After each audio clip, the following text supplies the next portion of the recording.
You're listening to the Geekscape Network.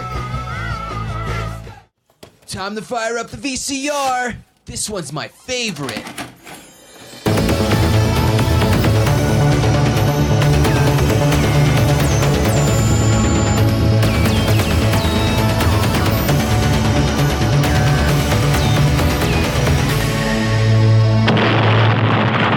That was gold. Welcome to Analog Jones in the Temple of Film. I'm Steve, and returning special guest, Jersey Ghouls! Marissa, Jackie, say hello, explain what you do. Hey everybody, I'm Jackie. And I'm Marissa. And we're the Jersey Ghouls. We have a fangirl feminist horror podcast where we talk about film and culture and everything horror. Yeah, that's about it. And how you used to work at Hollywood Video, and it was awesome. Yeah. What I still maintain is the best job I'll ever have.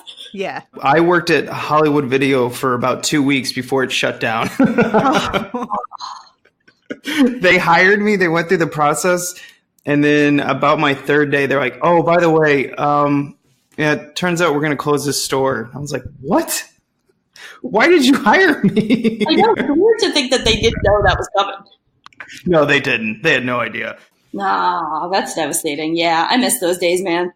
I wish I could find my employee write-up file, because if I had a nickel for every time I got in trouble for showing Dawn of the Dead at noon on a Saturday, oh, good times. Yeah, we had the restriction where, what was it, from open to I think 5 in the afternoon, we could play only Disney movies. Only Disney cartoon, Disney classics were the only thing we were allowed to play. And we didn't do that. Yeah, boo on that. You should have just played Felix the Cat. It's a cartoon, close enough. Yeah, we'll play Cool World. It's kind of a cartoon. Oh yeah, oh man. I don't know why that was the one that popped in my head. I could have gone Roger Rabbit, but for some reason I went Cool World. No. Yeah, you got to. You got Brad Pitt and you've got crazy cartoons. That movie still just blows my mind. But here's another movie that blows my mind. A 1995 Jim, Congo, where you are the endangered species.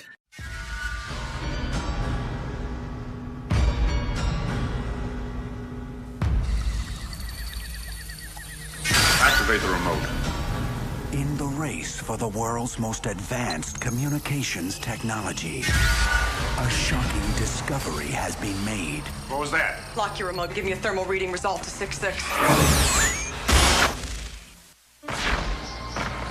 It will take two young scientists into the heart of the African jungle, where a secret hidden for 2,000 years holds the key to the future.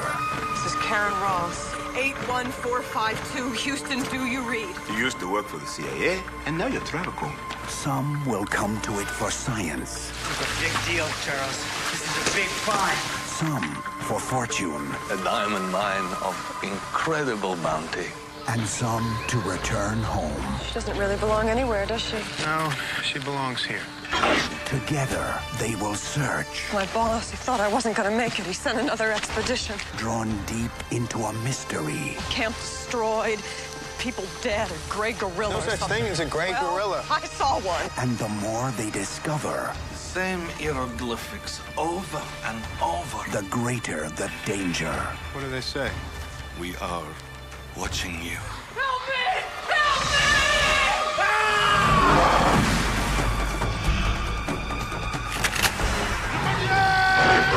Never saw any animal move like that. Shoot it! Shoot it! How intelligent are they? See, they're smart. They're too damn smart. Watch out! Go! We're getting out of here. What about them? Put them on the endangered species list. From the best-selling novel by the author of Jurassic Park. The myth of the killer ape is true.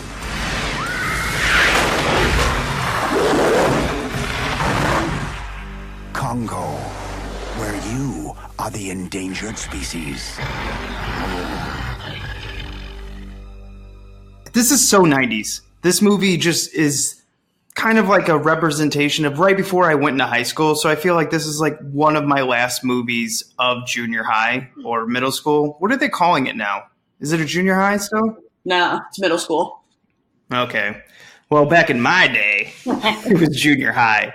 This was like one of the last ones I remember. And then like high school was forging in with Independence Day. So I did watch this quite a bit. I definitely rented it. I kind of lost a little bit of the likeness for it. And now that I rewatched it as an adult, I was like, what's going on?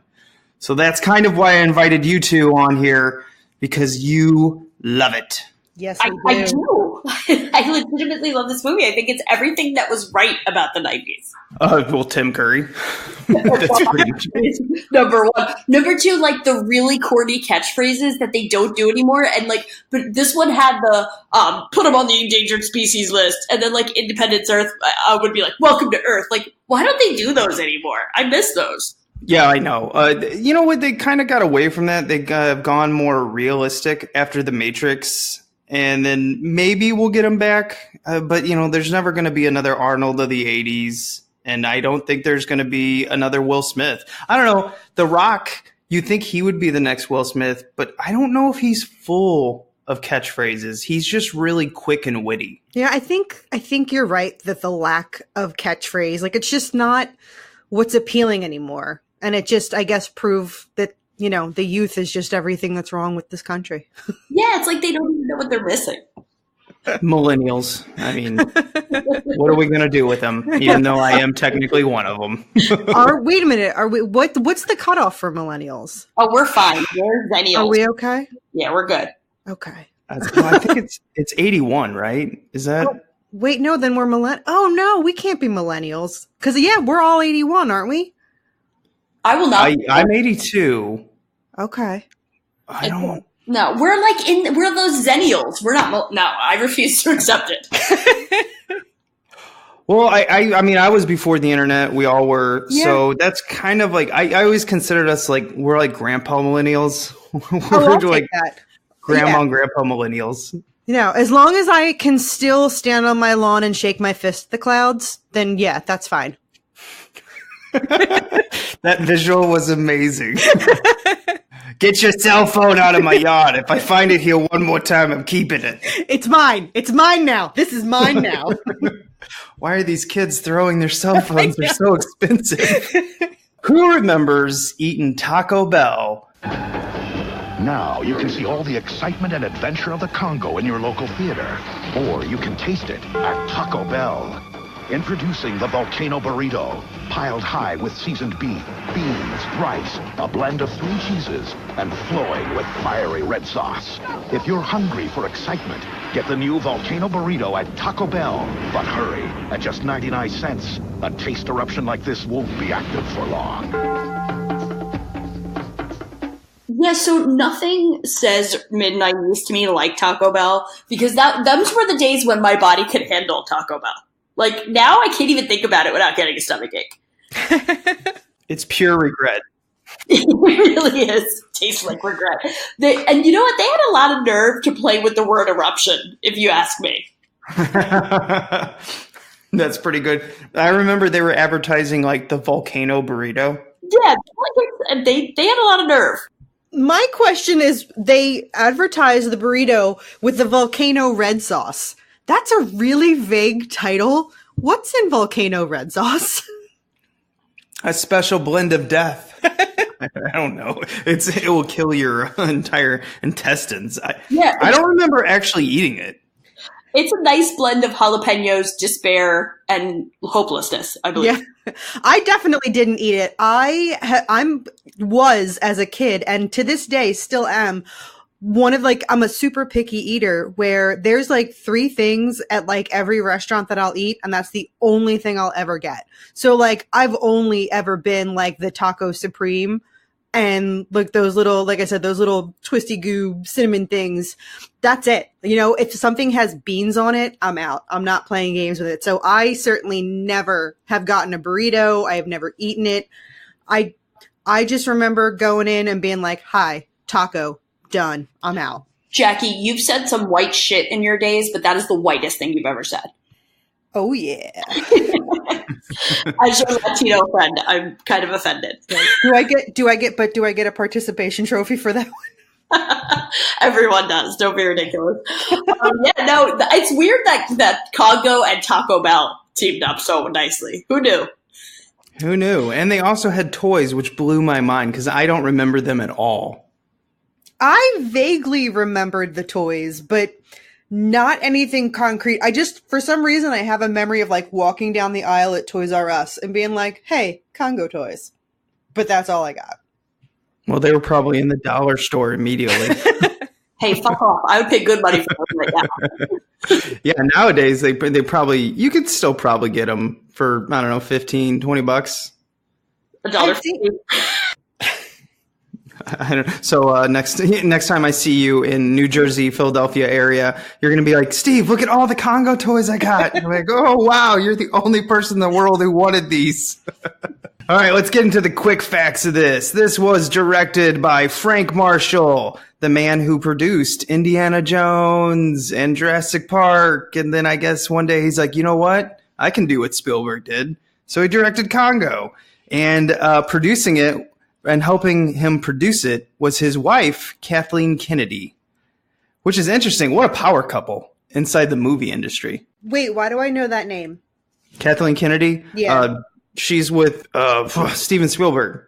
She basically produces everything he does, but also Star Wars now, and she's just a big player. Okay, yeah, she might be the biggest producer in Hollywood right now. Yeah, like I said, I remembered the name was recognition, but I couldn't connect her to anything. Yeah, she's been going for a really long time. Yeah, her hand is in like every big epic franchise ever, including all of what Disney does now. Yeah, she's just really good at, I guess, juggling everything that it takes to make a movie. Not all of her movies are hits, but the movies that are really massive hits, she always seems to be a part of. Just saying, it's especially impressive because she's a female who's been killing it since like the 70s in Hollywood. So she's got my props. Yeah, she's just a power player that, I never, because she's been part of the Hollywood fabric for such a long time, I forget that she's a woman doing all this. I don't know if that makes any sense, because I just see her as like, oh man, she's like the queen of Hollywood. Yeah, I get that because it's like her gender, it doesn't matter. She's a great producer. She's successful. And I guess that's kind of like the ultimate dream, where it's like, yeah, okay, fine. Male director, male producer, female, whatever. Like we can take the gender out of it because we're all on an equal playing field. So yeah, we'll look at that like an ultimate dream. Yeah. We're a hop, skip, and a Harvey Weinstein fondle away from that, huh? Yeah. I didn't say it was like a dream we were going to attain tomorrow. I just said it's an ultimate dream eventually. We'll get there. Every time Harvey Weinstein is mentioned, it's like shudders right down my spine. How disgusting. He seems like he's a character from a Tromaville movie. So true.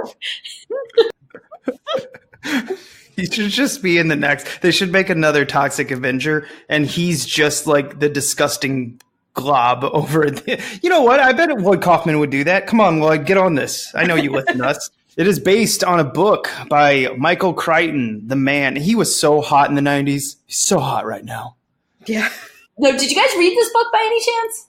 No, but when I found out that it was based on a book like a week ago, I put it on my list to go to the library and go get it. So I will read this book. The library? What is that? Yeah. It's that free place around the corner from my house that gives me books all the time. It's amazing. Oh, man.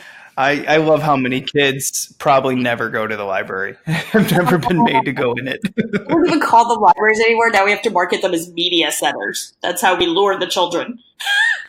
Ooh, nice. That's how you trick them, eh? Right. And then when they get there, there's books. What are these heavy things that hurt my back? No, the book is definitely way different. Definitely very Michael Crichton in that it falls into all the like technology stuff and the monkey stuff so much more thoroughly than the movie. And if like any good geek in the 90s who would never get laid, I had read all of his books and I loved them. But this movie definitely, truthfully, does not do it any justice.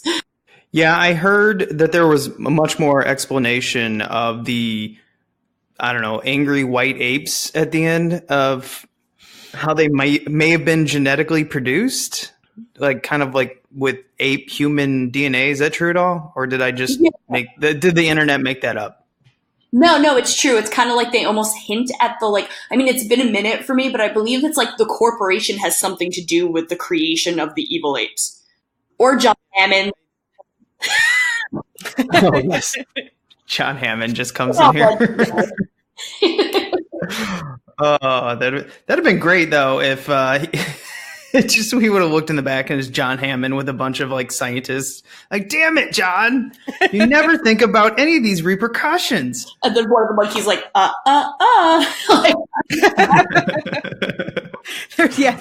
There's like a gorilla that's got like the Hawaiian shirt and the glasses on. It's just so very Nedry.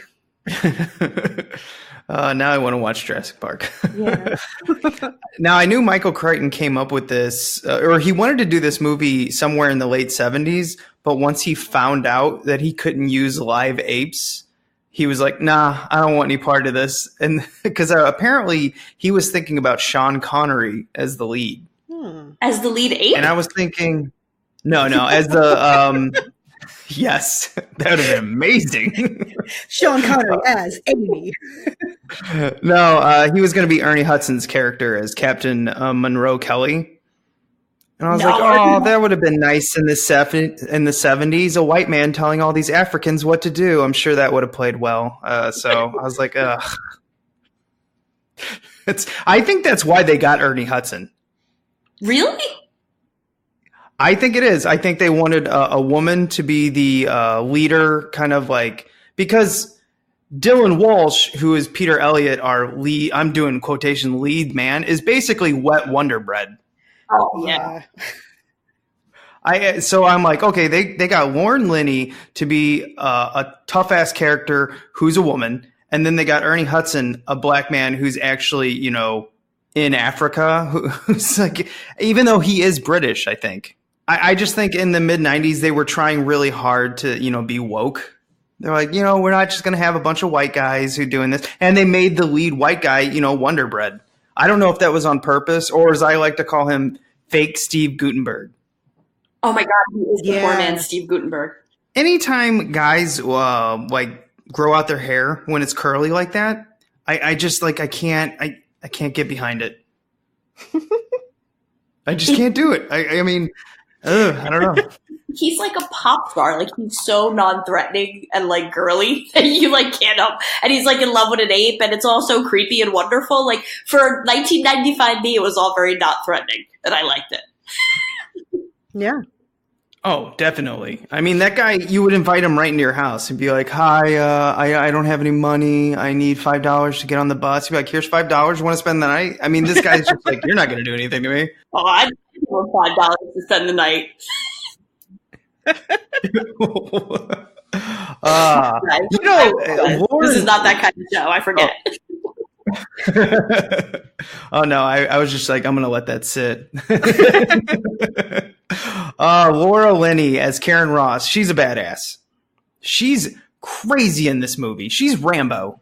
I love how aggressive she was, because there are times when shit hits the fan and she doesn't she takes that split second to think about her action and then boom, does it. There's zero hesitation. And it's funny because there's a role reversal where she thinks, or she doesn't think, she just acts. And it seems like the men around her are the ones, thinking and are a bit more emotional. And agreed, she's Rambo. When she starts shooting the heat-seeking, fucking little missiles out of the air with a flare gun, yeah, there's a girl power moment right there. Yeah. Yeah, and I was really trying to figure out, I was like, I wonder if that would work. I mean, I'll never test it, because if someone's shooting a missile at me, I would have had that parachute on immediately. I am jumping out of that plane. I ain't going down like that. Yeah, no, she's such a badass. And in the mid-90s, there was definitely a good market for lady badasses, because there weren't many of them around. No, I mean, obviously now we're getting more and more, but we had, I can only think, I'm sure there's a lot of them, but Ripley, I remember she was always a badass, but that is interesting. Who would win in a fight, Laura Linney or Ripley? I think it's going to have to be Ripley for me. Oh, yeah, all day. Yeah. I don't know. My only hesitation, they're so equally matched. I was gonna say that Laura Linney's character is so quick on her feet that like she might get an upper hand, but I don't know. I'm gonna call it a draw and just say that that's a fight that I'd like to see. Wow. Oh, that's the next Fight Club. And maybe in mud. I don't know. Oh, Jackie. It had to go that way with you. I knew it. Hey, I didn't say like wet t-shirt. I just said mud wrestling. I don't know. We'll see. This is why we can't have nice things. Because Jake Gyllenhaal came to the party. Greatest screen name for a podcast ever. And then number 2, I already mentioned Dylan Walsh. I don't even want to talk about him. Ernie Hudson is, you know what? Ernie Hudson, every movie he's in, it doesn't matter. He's just great. I just like to watch him. Every time he's in front of the camera, I'm like, okay, this is going to be a good day. Yeah, same. He is a fucking national treasure. Yeah, I didn't think he could get cooler. And then you slap on that little English accent. I'm like, look at that. He just got cooler. I don't know, like cigars, whatever. I don't know what he was smoking the entire time, but we just did The Crow. And this is back-to-back movies where Ernie Hudson is basically smoking 80% of the time he's on camera. Holy shit, you're right. I just listened to your Crow episode. Yeah, he smokes a lot in The Crow. I mean, he's puffed. Now I'm worried for him. Yeah, he's so I'm thinking he's a real smoker. Well, he's like 90 years old right now, and he still looks like he's 40. Oh, yeah. He does not age. See? National treasure. The next man, Tim Curry. Oh. Tim Curry is a Bond villain who never got to be in a Bond movie. It's so true. That's such a perfect way to put it. You know, Jackie's going to shit on Tim Curry in this one, and I'm just going to say for the record that this all goes back to my incredible, what I can only call existential crisis in life, which is Tim Curry incredibly talented, or is he incredibly bad and just stumbles into decent roles every now and again? No, I think his voice is incredibly talented, and I think he's a showman. But I think you get movies like this where they were probably like, hey, Tim, have you ever met anyone from Romania? He's like, yes. They're like, because that kind of sounds like a cartoon character. It's Tim Curry. Just let him do whatever. No, I'm going to say that he's absolutely an extremely talented actor. And I think that he knows it and we all know it. So he can take roles like this where he's just able to like chew the scenery and just be as like off the wall and over the top as he possibly can be. And he can totally get away with it because he's Tim fucking Curry. But I mean, I also agree that he watched a whole bunch of Rocky and Bullwinkle and did the whole Boris and Natasha thing. And that's what he based the character on. Yeah, there's something painful about this. So when I was watching this, Sarah came up and Ernie Hudson's doing his accent. Then you had Tim Curry doing his, and she's like, "What? Why are they talking like that?" And I go, "Babe, it's called acting." And she's just like, "I can't stand their accents." It hurt her head, and then she went to bed and didn't finish the movie. Oh, no. And I was like, "Yes." I said I would have definitely smacked my husband if he was like, "It's called acting." Yeah, she just looked at it. I could tell from her face she hated it. So I'm like, it's called acting, babe. She's just like, no. Do you feel like if you don't have the nostalgia built in for this movie, it's painful? Like, that's the one lesson I learned from trying to make people watch it who had never watched it in the 90s. Also, Jackie might have ruined my life when she broke it to me that none of the gorillas are real. You didn't know that? Yeah. No, I went at least 10 years happily thinking Amy was a real gorilla somewhere in the myth. I mean, that would be a fantastically trained Amy. I really thought for years of my life. And then it wasn't, we like randomly watched it one night and they like broke it to me sadly and quietly. And I was devastated because I thought all these monkeys were real. And I've done extensive research on just how close we are to a monkey that will talk. Turns out not as much as you'd think. Yeah, I heard that most of the apes that were doing the sign language were basically, it was faked. Like, they're not actually communicating like you and I communicate. They're more like, oh, I know what this means, so I'd get a treat from it or something like that, but they don't actually understand what they're saying. It's very true. I was like, oh, those scientists faked it. It's true. It's all just classical conditioning, which literally fucking devastated me. So between finding out they were all CGI or robotic or whatever, and then learning that monkeys who can talk to me do not exist, I fell into a deep, dark depression for a few months. I'm not going to lie. I no longer have a reason to become a millionaire and get an evil army of monkeys. You know what? Well, this didn't devastate me. I was just so surprised that Joe Don Baker, who plays the R.B. Travis guy, who is just like acting his ass off. I had no idea that was actually supposed to be Bruce Campbell's father. Like, I just didn't remember this. And I've seen this movie at least 10 times. So when she was like, if you're just looking for this diamond and you're not looking for your son, you know, like, he didn't give a shit that Bruce Campbell died. Spoilers. I didn't know that. Did you two? Yeah, I thought they said something in the very beginning about. No, they do at the very beginning. It said, "Hey, Steve, this is his father." And I was like, didn't pay attention at all. Yeah, no, I got it. Oh, yeah. I mean, especially because it's Bruce Campbell, so I'm gonna like hyper focus in on the TV with anything involving Bruce Campbell. And he has two first names. He's got Charlie Travis. Oh yeah. He needs one more and he can be a serial killer. Just one more. Off topic. I was going to say, you know, I never knew why they always did that, like named all 3 of the names of the serial killers until recently. And it makes a whole lot of sense that, you know, there probably, you know, are other people out there with very similar name or with like the same name. So when you slap that middle name in there, you know, with John Wayne Gacy, there's probably other John Gacy's out there. And to differentiate, you got to slap the middle name in there. And I didn't know that. Is that really why they do it? Or they do it because they're all creepers who have really weird names? No, I thought they did it for like identifying purposes. I think it's like a chicken or the egg thing with the serial killer. But anyway, Congo. Anyway, distributed by Paramount Pictures, which I honestly thought Universal did this. But it came out June 9th, 1995. And it actually made money. This is what surprised me. It had a budget of $50 million and it made $152 in the box office. I thought this movie lost money. I thought it would be, you know, they spent $50 million and only made like 35.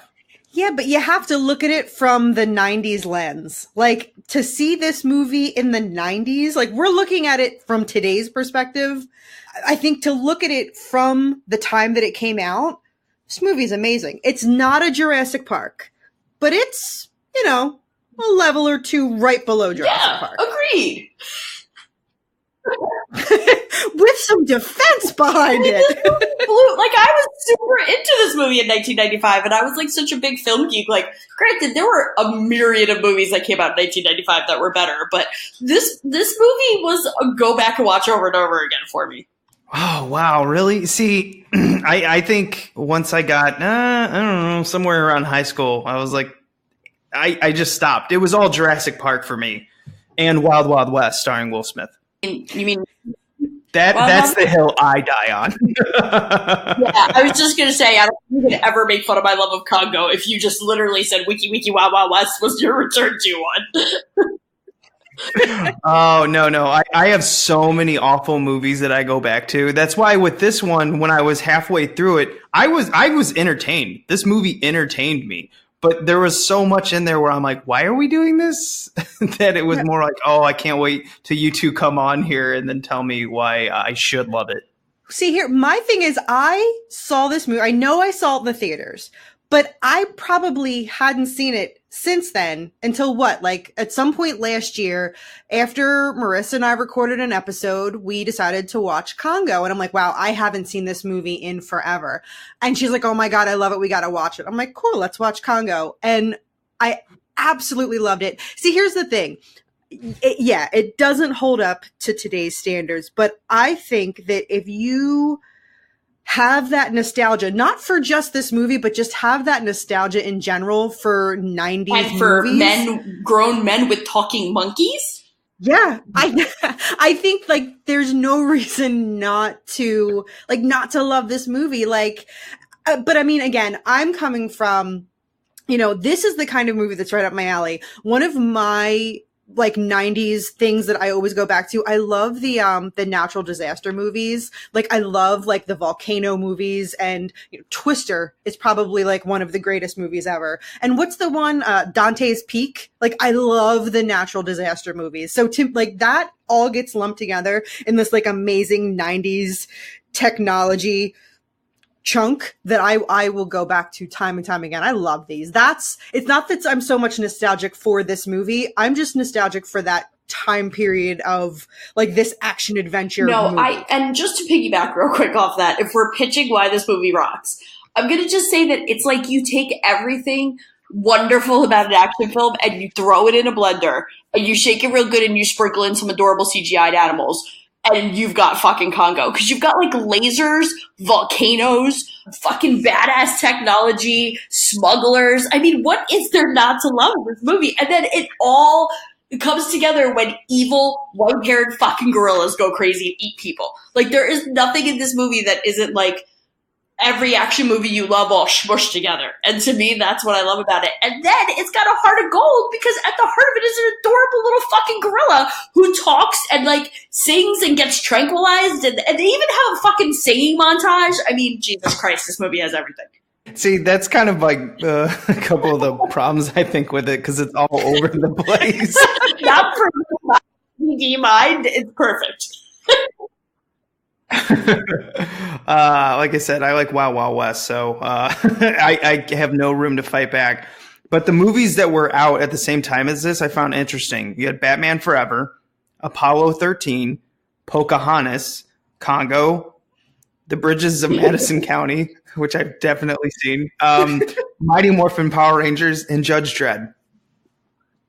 Yeah, so ooh, man, talk about a rough weekend coming out, or a rough month coming out at the same time as Batman Forever. And another movie that I'm embarrassed to admit I love is Batman Forever, and an awesome soundtrack. Well, you should never be embarrassed of talking about that. That's my that might be my favorite Batman movie. Wow. It's good. Yeah, I'm with. Wow. I love Danny DeVito as disgusting Penguin. He's my favorite. Wait, that's Batman Returns. Oh, I'm thinking of Batman Returns. I was that like, came out in 92 or something. Oh, Batman. Oh, no, Batman Forever. I never watched that. Never mind. Scratch. I was like, are you feeling okay, buddy? Like, do you need me to call somebody? I was going to be like, it's funny because I just watched Batman Returns too. I saw what I wanted to see. I thought that didn't make any sense. I knew that didn't come out in 1995, but I just like, the Batman Returns. That's what I wrote. Yep, we're going with that. Okay. Hey, I just raced home. I'm scatterbrained. I don't know what's going on. But no, Batman Forever. That's the one with Jim Carrey, right?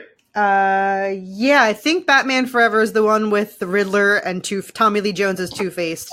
Yeah, and right. also, And then what's the one with Oh, that's Batman and Robin with Arnold. Right. Okay, they're all blending together. Yeah. Oh, you know what? He's the reason why we don't have catchphrases anymore. That one movie. Because Arnold used every single one. Oh my God, Yep. We can actually trace the end of it. He's the reason. Oh my God. There's no more left. Jackie. He is the reason that we'll never get one-liners again. Damn it, Arnold. Fucking ruins everything. What killed the dinosaurs? The Ice Age!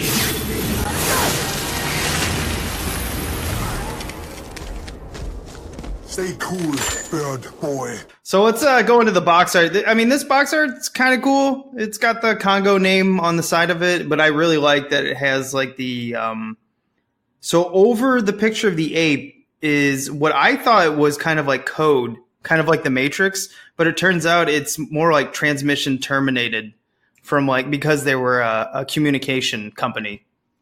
I was like, oh, that's cool. I kind of like this. But this tape always stuck out to me in the rental store. Yeah, this is one I definitely remember seeing in the stores. Yeah, from the best-selling novel by author of Jurassic Park. All I see when I stare at it is that I'm living the lie of thinking this is a real gorilla. Like, look at its dead eyes. I'm like, that's all I see when I look at it. You can just make it real in your mind. Pretend. It's funny, too, because Sarah, when she first came in and saw Amy, she goes, oh, wow, that's a really good gorilla. And I was like, that's someone in a suit. And she was shocked. So when you said that, I was like, huh, I don't know. Maybe I've been watching too many Stan Winston movies. I can just tell right away. I was just going to say, yeah, too many on-point facial expressions. Yeah, I'm kind of in the same boat between Stan Winston and Rick Baker. Like, there's no way that a real gorilla, like, I mean, I'm assuming, like, did they have, I can't remember, were there any, like, actual live gorillas, like, for background gorilla? I don't know, but yeah, Amy's face was just too expressive and too on point to not be animatronics. She was really well behaved. That's what gave it away to me. It's like she didn't do anything that seemed like it was off script. I love that both of you are all of a sudden like, what's her fucking name? The chick with the fucking chimpanzees, where you're both like, well, in my infinite expertise with gorillas. Like, really? You guys really want those thoughts? No, changing my name to Jane Goodall. Fuck off, Marissa. I guess you didn't know this, but, about twice a year, Jackie and I like to travel off into Africa and train gorillas. I mean, we know quite a bit now. Yep. I just, don't come back until you have one that says bad gorilla. Ugly gorillas, ugly, go away. There are no real gorillas, apparently. It shouldn't break your heart. What it should do to you is motivate you to save your money and do what I'm going to do, which is buy a gorilla robot so I can have my own Amy that lives forever. If you loved me, you'd get me that. Done. Birthday, December, doing it. Gonna get you an Amy. We're gonna go to Stan Winston's old garage and just steal it. I'll just like walk in and be like, yeah, I need the Amy gorilla. Mr. Lincoln thinks you should hand him over. And his friend, Mr. Washington. Well, apparently, according to you guys, you can get this shit at the dollar store. So how?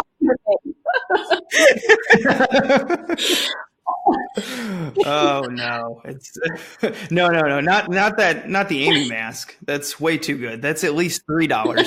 Yeah.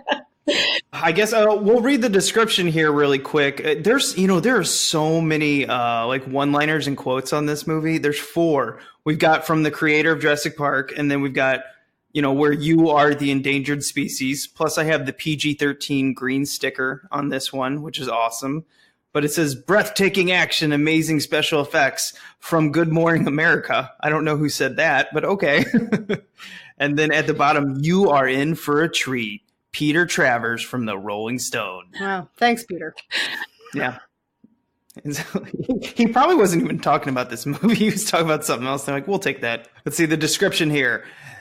They've eluded heat-seeking missiles, gone eyeball to eyeball with enraged 5,000-pound hippos, hacked through a jungle curtain. Still, the expedition continues. Amy, a gorilla who was part of a university learning experiment, is at last returning home. A professor, Dylan Walsh, electronics expert, Laura Linney, guide, Ernie Hudson, explorer, Tim Curry. Wait, he is not an explorer. And others follow the scampering ape. They know she will lead them to the place that's more than her home. It's the site of the fabled lost city of Zinj and its diamond mines. But what they don't know can be fatal. Only they can enter Zinj. They'll be in danger. What the fuck is that saying?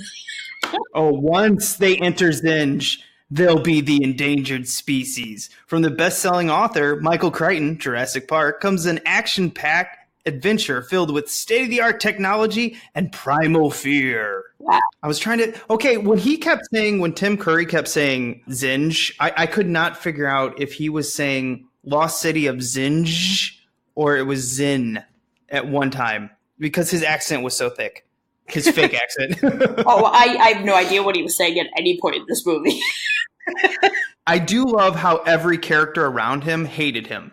Wow. To be fair, he was kind of the worst. Yeah, that's what he's one of my favorites because just everyone, as soon as they met him, especially stop eating my sesame cake. Stop eating my sesame cake. Stop eating my sesame cake. What are you doing in my country? You bag of shit. He's just like, what are you doing with this guy? He's so obviously like a villain too that it's great that they're like, should we try Kid Curry? I'm going to deal with the elephant, or more appropriately, the gorilla in the room, and say that the relationship between the doctor and the gorilla was a little weird. There, I said it. Yep. Yeah, I know. I was right away. I was like, is he touching that gorilla in the no-no spot? Dude, there's something slightly off about the nature of the relationship. Like, even his little sidekick dude, like, kind of senses it's weird. Like, the people make fun of him, and like, even Laura Linney's like, dude, are you straight? Are you into animals? Like, I'm confused. Like, it's very ambivalent to me. Man, that just makes me feel like the most naive toddler, because I was like, oh, it's like a mother and son relationship. Which makes it very creepy. And Freudian. Yeah, as soon as he made Amy that martini, I was like, oh no. Oh, he's just licking her up. Yeah, it was like uncomfortable, and he did roofie it. He roofied her. You know what? How are you when you're flying? She wanted to get Gorilla Girl wasted. Give her a break. It's an obvious rough flight. She's going through a lot, and Amy wanted to get a little crunk. Okay, don't act like you haven't wanted one at the end of a bad day.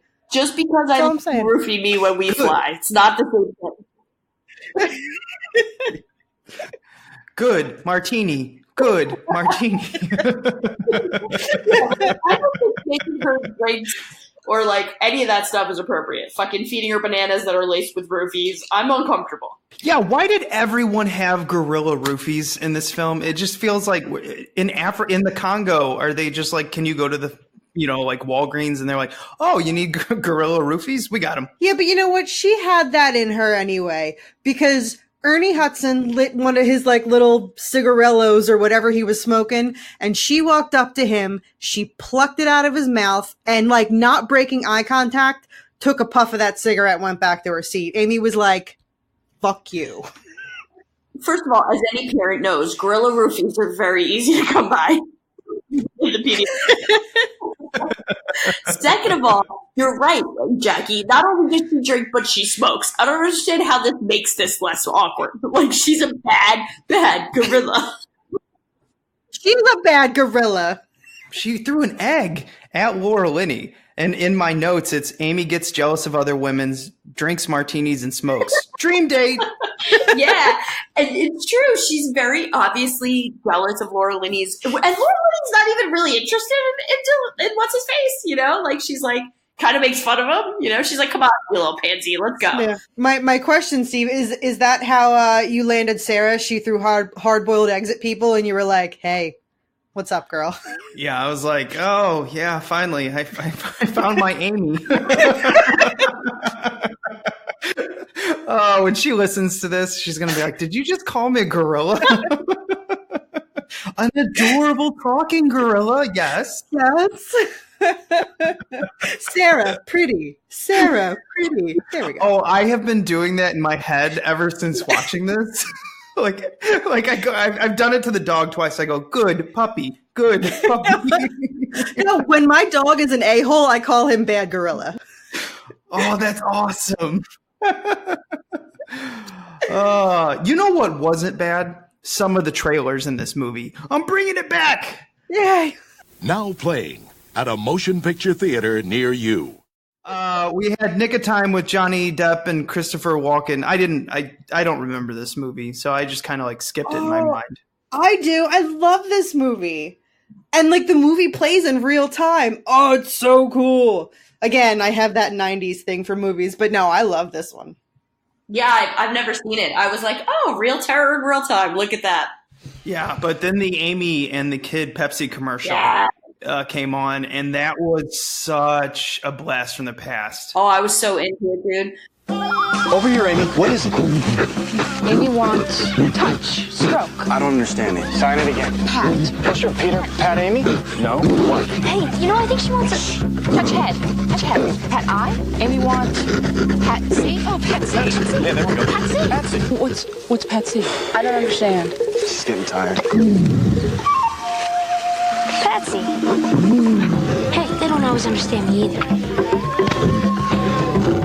As soon as it came on, I was like, I don't even know the last time I had a Pepsi, but I want a Pepsi. Yeah, it worked. Their advertising works every time. I don't even like Pepsi, and I wanted one. And also, you know, my initial reaction was, oh man, they shouldn't give that girl a Pepsi. But then I remembered she's drinking, smoking, roofing. This girl could hang. A Pepsi's nothing to her. I do love in your mind how she did all this, but when the Pepsi came, you're like, that's too far. My note is someone should call PETA, but only for the Pepsi, not for the alcohol. Oh, no. I just love the 90s commercials because it reminds me of being a kid. Me too. Yeah, especially the Pepsi ones. Yeah, they were really good. I was hoping Britney Spears was in that costume, but she wasn't. And it's like you almost expect after that, we need to have either like a toy commercial or a Pizza Hut commercial. Or Taco Bell commercial. All the foods. Next was Virtuosity with Denzel Washington and Russell Crowe. I've seen a lot of sci-fi movies. Never seen this one. Yeah, full disclosure, I was kind of interested after this. This is another one that I have rented when I worked at Hollywood Video. I've seen Virtuosity a lot. This was the first time I ever saw Russell Crowe in a movie, and I watched this movie a whole lot. Really? Where did I? Yeah, I don't know. But like as these trailers were coming on, I was like, yeah, I remember that one. I got super excited. But yeah, this is Virtuosity is one that I rented that one time and time again. Was it good? Yeah, it's got slightly better than Lawnmower Man kind of 90s virtual reality graphics, but Russell Crowe, I think, plays like a really good bad guy. Yeah. Oh, yeah, I agree with that. He just kind of seems like a very... Was he a likable bad guy? Because that's what he seems like. He's like, oh, just because I want to kill your family doesn't mean we can't be friends. Mm-hmm. Yeah. When the next one came on, Josh Kirby, Time Warrior. I immediately fell in love with these. Dude, the fact that there's 6 of them, like somebody lost their entire, like somebody bet on the wrong pony, bro. Oh yeah, straight to video Moonbeam, Full Moon's a little bitty offshoot kid production. I love it. Charles Band's like, I'm gonna make so much money off this Josh Kirby kid. It's so, like, I can't believe they didn't try to just make one and see how it went. No, they made 6 full-length movies. No, it's like when you're drunk at midnight and you're like, I'm going to order 3 pizzas, and then you get 2 slices and you're like, I ordered too much. I had never, ever heard of these, but like my interest was instantly piqued because I'm like, it's kind of like Doctor Who Jr. with almost good, bad, like Harryhausen effects, like when there was the Dino Knights episode or the Dino Knights chapter. I can't say that I'm not going to go back and maybe try to peek on these in YouTube. There was one particular episode of all 6 that really stood out to me. And I'm hoping, I don't know if you guys caught this too, but there's one called Josh Kirby and is the Human Pets. And there was a squirrel-like creature who shot right up his ass. I don't know if anybody else caught that, but I did. And I rewound it and watched it a few more times to make sure I wasn't imagining this. But that's the one I'm going to watch, personally. Yeah, I saw one of the puppets in there, and I was like, oh, this reminds me kind of like Farscape from the Sci-Fi Channel. I don't know if either of you two know what I'm talking about. Yep, but I was like, oh, I want to watch Farscape. People fucking named these, like, Josh Kirby is a human pet. Josh Kirby's eggs from 70 million BC. Like, what the hell is wrong with the people who made these, and how did they not see this bomb coming? I just think Josh Kirby as a name is one of those things where I'm like, is this really what we want to put in the front? Like, why don't we just call it Time Warrior? I really want to know where Josh Kirby is today. I'll IMDb him. Yeah, the only thing I've seen, because he looked familiar, and I think he's the kid from Robin Hood Men in Tights, but that's as far as it goes. And I might not even be right, but I think it's the kid from Robin Hood Men in Tights. Men in Tights. tights. You're right. That's the only other credit of worth mentioning. Jesus Christ, the fact that you know that. You know what? Golf clap. Thank you. Yeah, I may have seen Men in Tights a couple of times. Yeah, well, that movie's amazing. Yeah. And then the last one before we start the film was Congo the Movie, Descent in the Zinj, the CD-ROM game on PC and Mac. Get ready for Congo, the movie Descent into Zinj, a heart-stopping CD-ROM jungle adventure game. Drop headlong into the action based on the book and hit movie. Search for diamonds in the lost city of Zinj and solve over 100 puzzles on an all-new expedition. Dodge hidden death traps. Battle fearsome gray gorillas with high-tech weapons. Special effects and 3D graphics so real, you'll get lost in the jungle forever. Congo, the game where you are the endangered species. Which I am actively trying to find. Literally since I watched this, I've been like, I need to play that fucking game. Yeah, that would be fun to sit around. Like the next time we all go to a con, it's just bring like a really old ass Mac and we're sitting there playing that. Hey, what are you guys doing? We're playing Congo the Movie CD-ROM game. Jesus, how do you not know this? Oh, no, you know what? Let me see if I can find it. I've got an emulator and I've got some CD-ROM games. Let me see if I can find it and download it. And then, the next time we're all together, we could totally play it. It's a plan. No, it's just I'm dazzled at how every time I think I've reached my pinnacle of like complete geekdom, we say and do something like that. And I'm all excited and I realize I'm so far from having peaked. I just think that would be amazing to play like some. I wonder if it is good looking as the commercial as it actually is, because when I was watching that, I go, those graphics are really good for 1995. The killer hippos are even in it. Like you can't lose. Oh, everything. And it said it had puzzles. I was like, puzzles? I'll totally play that game. And now, our feature presentation. Okay, getting into the movie here. Not going to go scene by scene, but I did make some notes. Immediately, my first note is, look, it's Bruce Campbell, ... and he's dead. I have something similar. I've got Bruce, and I literally doodled a heart next to it, and I was like, and 4 minutes. Bye, Bruce. Yeah, that's sad. Mm-hmm. But then we get to the entire plot here where apparently diamonds can be put into a laser gun, and that's how we're going to be communicating in the future. How that works, no clue.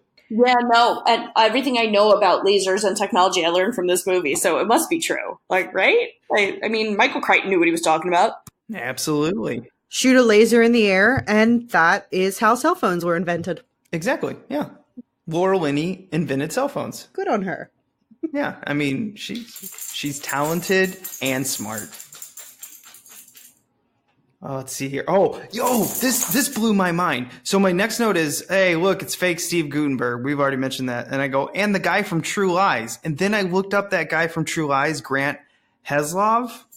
He won an Oscar for producing Argo. Oh. Yeah. I was like, wow, I almost feel bad for laughing at your character when you died. There we go. I also made fun of Amy's voice in my notes, even though I still do go up to my dog and go, good puppy. She's right here between my legs because she thinks I'm talking to her. Well, you've said good puppy enough. She's like, yeah, what's up? Any notes that you two had down that you wanted to talk about? Not really. No, I feel like we covered most of it. I do say that, the choice to bring Amy back to the wild feels right, especially because their relationship is inappropriate. Why didn't they try to put one of those talking suits on the evil guys? Maybe it was just all a misunderstanding. Probably would have been just like a drunk Chris Farley. They've been like, get out! It's like, oh, we can't really tell what you're saying. Oh my God, that would be such a great ending. Like, I don't know what you're saying, man. And then my other note is, who just packs a hot air balloon? Yeah, I was thinking that because they shot down a plane for entering their airspace. What are they going to do to a hot air balloon? And they don't even have Ernie Hudson to bribe anybody anymore. Yeah, I mean, well, he is pretty smooth talking. He might be able to get him out of that. I mean, literally, there's two, like, a bunch of people in a hot air balloon, like, a white girl and a white guy, I'm going to shoot him down too. Oh, just me? Just me? Somebody lands in a hot air balloon in your space? You're not worried? Well, they're not going very fast. I just watch them, just wait for them to land. I was like, did you think you were going to get away? As they slowly descend. Yeah. I like the appearance of what's his name? Joe Pantaleone, Joey Pants from Goonies and The Matrix. Yep, and he was the man that could get everything, apparently. He went uncredited in this movie, and I was trying to figure out, I wonder why. Did he know that the critics wouldn't like it, or did he just show up one day and like, I'll just work for scale and just, I don't, because I mean, he's not exactly massive at this time. This is 1995. He didn't become really big, in my opinion, until Matrix. Yeah. Yeah, that's interesting. I didn't know he was uncredited. I feel like it's a big enough role. Yeah, I don't know why you wouldn't want your name on it. I mean, it's still a blockbuster film. Sure, the critics might not like it, but it made money. I would put my name on anything. Oh, God, yeah, me too. I put my way worse. I really liked how the costume designer and props or whatever, I do enjoy that once they got into the jungle, somebody had the idea to make sure that Ernie Hudson was in khaki shirt and khaki pants and had a black backpack and a black gun. So he looked exactly like his character from Ghostbusters when he was walking through all the shots. There was a scene where I literally had to rewind it and go back because when I just was looking up, writing a note, I looked up, I thought it was him in his Ghostbusters suit from the way that the backpack, he's holding the gun. I was like, is that a proton pack? I'm like, is this supposed to be Ghostbusters? That went totally over my head. I didn't notice that at all. Now, I don't know if it was an intentional thing or not, or maybe I'm just a little Ghostbusters obsessed, but yeah, I saw a Ghostbuster when he was walking through. There was one scene, I'm just trying to remember what it is, but there was one scene when he's right in front of, after they get to Zinj, and he's about to walk into one of the temples, and it's very Ghostbuster looking. Well, right when they got to the temple, immediately I wrote down, is this Legends of the Hidden Temple? Because you could really tell it was a set. It was a nice looking set, but I don't know, a lot of it just really felt like they were in the jungle until they got into the Lost City. Fuck! First you tell me the gorillas aren't real, now you're telling me it's not a real temple? I don't think so. No, you're right. It definitely looked like the set of Legends of the Hidden Temple. I also, one scene that I always super liked before that, and I guess it's corny now, but as a kid I thought it was really cool effects, was when they set up that weird laser electric fence thing, and they shoot through it. That scene I always enjoyed, and I still do. I don't know. I think there's a lot of cool little special effects in this movie that maybe don't hold up so well, but were cool at the time. Yeah, turrets are always cool. Anytime you get into a jungle warfare and someone sets something like that up, like tripwires or anything like that, I love it. Yeah, they had such badass technology that felt so big and grandiose to me at the time. Yeah, and she brought so much. Bitch Kapak. The one flaw, if I can even call it that I'll give this movie, is there was a scene toward the end after Laura Linney's character realized they're surrounded by the gray gorillas, so she uses the laser to cut them all down so they can escape. I will say that was the one moment that kind of took me out of it, because kind of like Steve, you were saying earlier how they put a little of too much of everything in this movie. That scene did kind of take me out, because there was kind of a little bit of a Star Wars lightsaber vibe that I got from it, and that almost kind of I don't want to say a sci-fi element, but for some reason that tech element of that scene took me out of it a little bit. I can't really put my finger on why, but it was just all pew, pew, pew. And then everything was happening with the laser, and gorillas are getting cut in half and cauterized wounds. And I don't know, that one kind of took me out of it slightly, just a little bit. I will give it, this movie is 9.5 and not a 10 because of it. Oh no, I could definitely see how someone would look at that and then just stamp this a B movie. it just doesn't feel like it's part of this, even though right when she was cutting down those gorillas, I was like, whoa, that's awesome.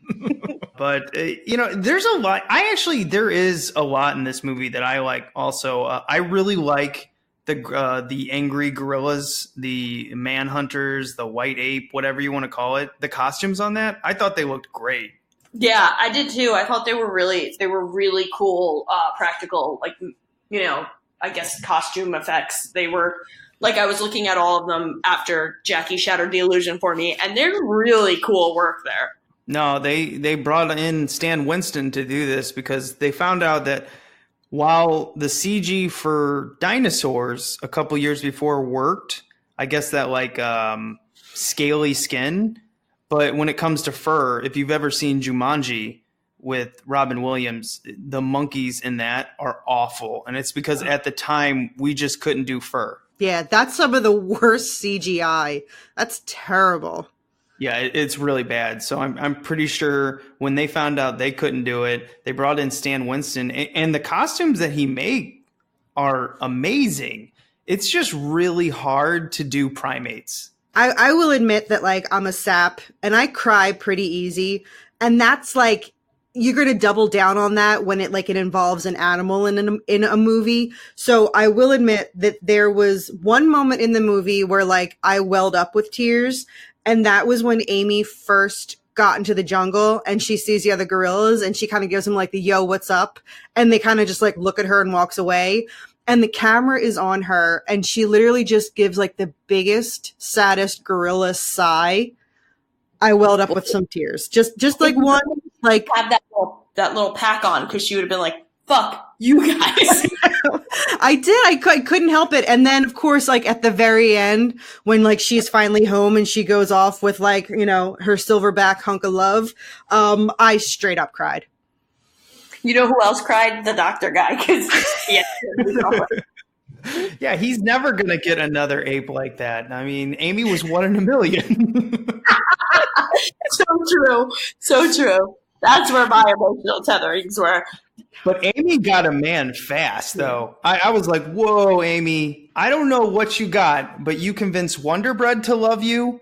You got booze out of him. You got all the free, roofies you could get. I mean, and now she's got a silverback that every girl's going to be like, oh, who's this bitch? And she's like, I'm a bad gorilla. Oh, thank God we never got the Congo offshoot porno. Light bulb. Oh no, that's the other show that I do where I review VHS pornos. Yeah. Oh, that's right. Analog Jones and the Temple of Porn. No, the Temple of Poon. Oh, the Temple of Poon. That's right. Yes. Well, I can't remember. Who coined that? It was one of us. I think it was on my birthday episode, maybe? Yeah. It's one of us. I'm blaming one of us for that. Also, you guys are me again. I went on iTunes and Googled it. It's not real yet. Every time we talk about it, I get all excited and think we're finally going to make it, and then it's not real. You know what? This is no kidding. So, porn on VHS is actually really expensive. I can see that. It's got to be kind of a collector's thing. It's there's super collectors on it. I've seen I'm part of some VHS groups, and when they put them up, a really cool VHS, horror movie and everything will be, I don't know, $25, $30, whatever. If they put a porn up there of some 80s I've never seen before, they'll go for $100. Damn. That's so, I would never have imagined that to be true. Yeah, so those, I mean, there's some really horny VHS collectors. No offense, the only thing that can make it sadder is that it's porn, the guy's collecting porn. Yeah, it's weird. I mean, when Sarah first met me and she's like, oh, what are you collecting here? And I go, oh, these are VHSs. I guarantee you there was a point in her mind where she's like, oh, Jesus. But if they were VHS porn, she would have left immediately. No one's staying in that apartment. For story. That is the guy who lives in his mom's basement for sure. Like, you don't have a porn VHS collection and a well-functioning life at the same time. I will double down on that. Yeah, and if you do, don't contact us. Come at me, bro. Over at Jersey Ghouls. Yeah, that might be the one, like, secondhand collector thing I wouldn't be going for. Ugh. Yeah, I'll take my nice, new, hermetically sealed porn. Like, I don't want your already opened, used porn. Yeah, where they paused it and all the tracking and it gets all dirty and fuzzy. You're like, ew. Well, like you could always tell in the horror movies when that would happen, when someone would pause it. But like in a porn, do you need to pause a porn? It's porn. It's all porn. Like you just keep going. Yeah, I never thought about that. I guarantee you, if there's a porn VHS collector out there, he's probably listening to us. Yeah, I'm sorry. I probably just got him mad. I apologize. That's okay. He'll get over it. He's got nowhere else to go. Don't unsubscribe. We'll be your friends. It's fine. Just don't come to my house. Yeah, no. Please don't ever contact us in any way, but we're your friends. We're here for you. Stranger danger, Jackie. Stay away. Bitch. He seems so nice. There was a puppy. I can't. Seriously, like, honestly, if you have the white van and it's just like free Lucky Charms marshmallows, I'm going to go up to the van. This is why I have friends like you to stop me because, yeah, everybody's nice. No one's mean. There's no agenda. And of course, there's a basket of puppies in that guy's trunk. So, yeah, this is why I have friends like you guys. That's very true. I keep you safe and Betty.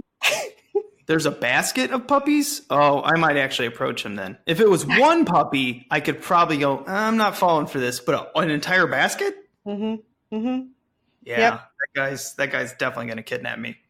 Yeah, I'm a pretty easy target. Like, oh, what, you've got Bonnie Bell lip smackers in there? I gotcha. I'm coming over. We're going to talk. And then, yeah, I get chloroform, does this rag smell like chloroform? And then I'm done. Like, It's straight out of Silence of the Lambs. So I got to be careful. I got to be real careful. Well, after he kidnaps you, you can be like, bad gorilla. Bad gorilla. You ready to move on to the museum? Sure.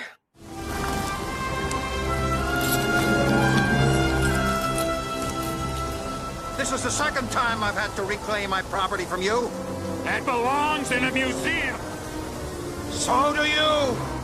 All right, this is the part of the show where we put something in our museum. We're just like Indy. We go out to the jungle, literally in this movie, and bring something back, good or bad.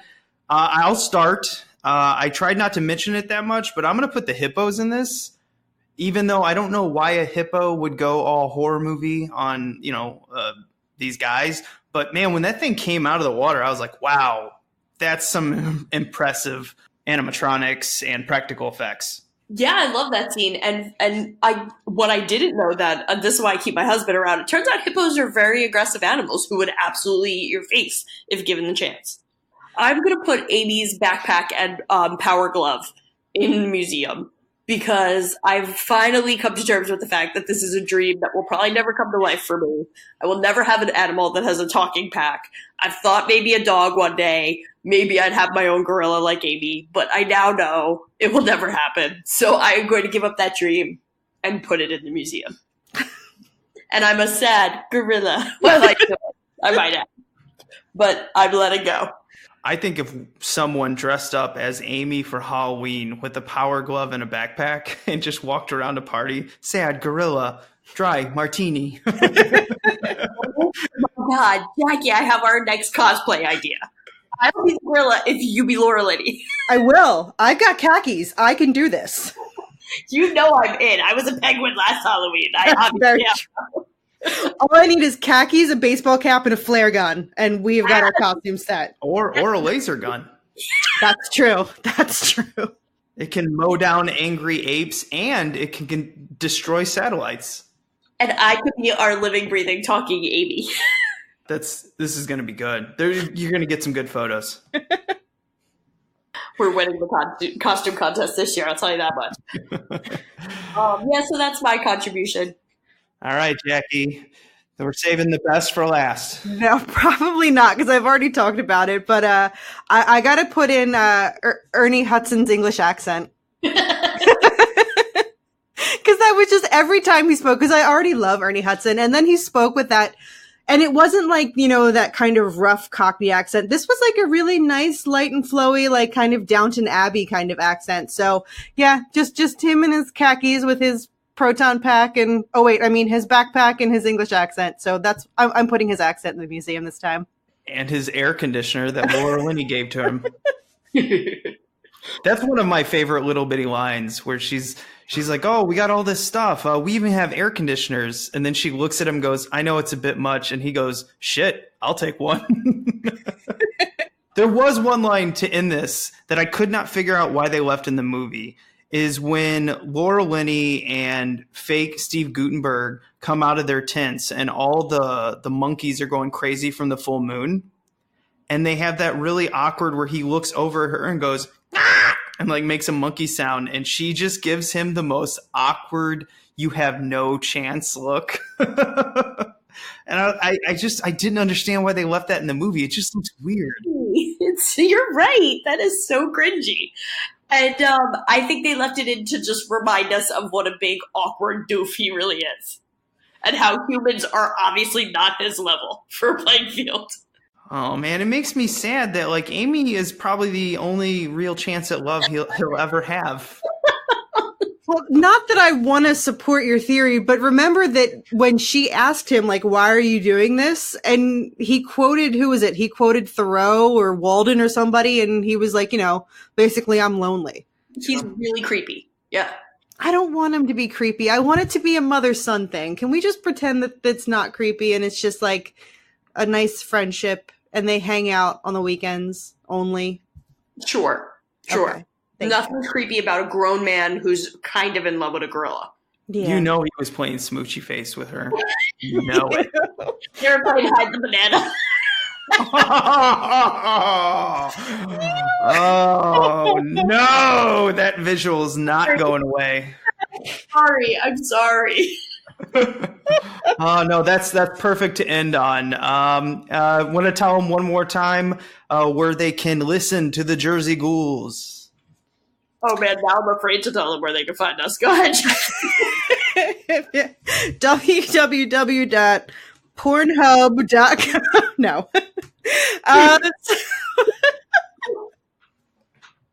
Okay, for serious. You can check us out on social media. Just search for Jersey Ghouls and you'll find us there. You can find us on your favorite podcast app. I am sure we're going to be there. Again, just search Jersey Ghouls or go to our website, jerseyghouls.com, and there you're going to find our podcast, our blog, our movie reviews, and more. And if you want to listen to me take off my asshole/perv pants and put on my academic serious pants, check us out over at mesonscream.com, where we wax on about how horror is influenced by society's most pivotal moments in history, and we take it a little more seriously than we do over at Jersey Ghouls, for better or worse. And if you want to listen to Analog Jones, just figure it out. I don't really care. We don't do advertising anymore. It feels like the meaner we are to people when it comes to this, the more people just join us on YouTube and ask me stupid questions. I'm kidding, Jonesers. I love it. I love it when you guys email us. And you can rate and review us on iTunes. You can catch us on Podbean and a ton of other things to put in your ears and listen to our stupid jokes, our stupid dad jokes. That works. Oh, you can email us at analogjonestof@gmail.com. Thank you for listening, Jersey Ghouls. Thank you for coming on. I know I've kept you for, it seems like, probably 2 hours. I'm not even going to look at the clock. I know it's long. No, thanks for having us, man. It's always so much fun. Yeah, it was an awesome time. Thank you again for having us on. Oh, yeah, this is awesome. And remember to be kind. Rewind.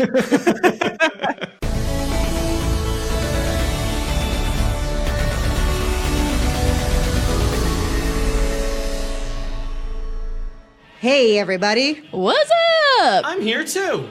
We are the Jersey Ghouls, a horror podcast based out of the Garden State. Join us on Jersey Ghouls for Marissa's scholarly conversations. By the way, if you Google Psycho female, you definitely don't get the name of the actress from Psycho. Join us on Jersey Ghouls for Nate's thrilling debate. Why? Why are you so resistant against it? Because don't you start. Join us on Jersey Ghouls for Jackie's love of 80s slasher movie Topless Scene. Whoa, Jackie, this is a feminist podcast. I know. I'm a woman. And as a woman, I appreciate a nice set of jugs. Okay, but you shouldn't call them jugs. Hooters? Bazungas? Tatas? Dirty pillows? I like boobs too. Can I call them fun bags? No! We're the Jersey Ghouls. You can find us on social media by searching Jersey Ghouls on Facebook, Twitter, YouTube, SoundCloud, and iTunes. You can also find our blog and podcast on our website, jerseyghouls.com.